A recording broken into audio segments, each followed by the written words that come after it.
Wala na ako ibang iniisip. Guys, nandito na tayo.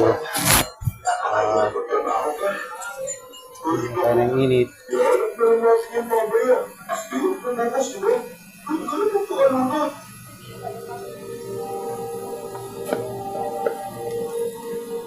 Dahil sa sinabi niya, ayun nga ang ginawa ko.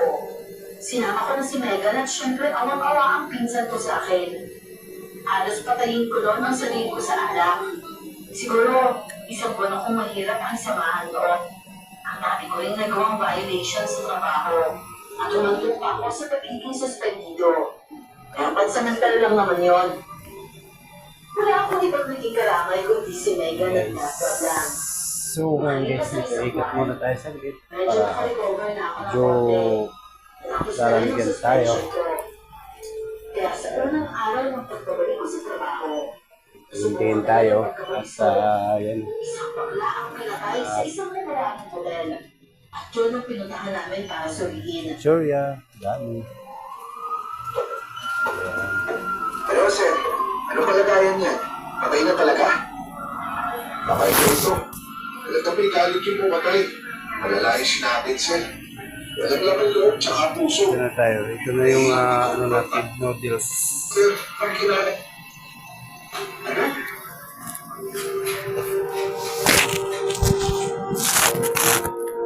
Yan guys, ano tayo guys, palabas na tayo.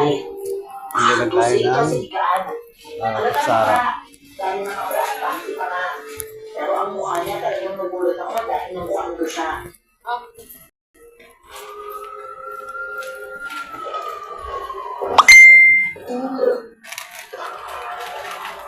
Sure. Yung lalaki niya na yung bakla yan. Tanda-tanda ko ba yung mga... At pangalan niya, oh. Kaya sila. Pero sir, imposible maging lalaki siya ng isang babae. Ito yung kasama niya nag-check-in dito. Hindi na tayo ng sawa. So, thank you, sir. Ito na guys. Palabas na tayo.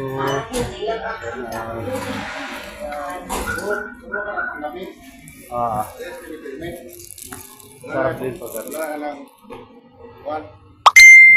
depende naman sa skin. Sige. Ay, mo kape, tapos siguro kape, tama rin yung potential. No? Eh, wala naman dito sa atin. Ako nga eh. Kahit hindi, kaya balik ko. Wala ako, muhiyak na ako. Yogi ako eh. Oo nga eh. Diba? Sige. Ah.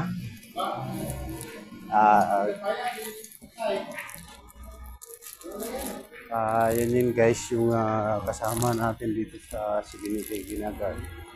Kasama natin. Parehas na kami ng agency niya.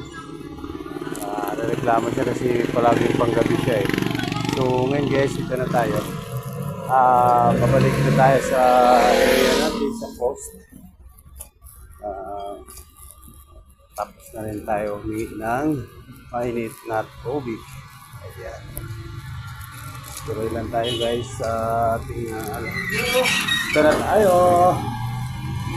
Pagkatapos maghingi ng mainit na tubig, babalik na tayo.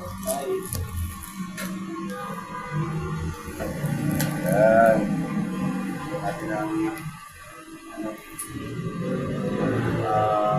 pampabigat para hindi sisingaw yung init. Guys, balik na tayo.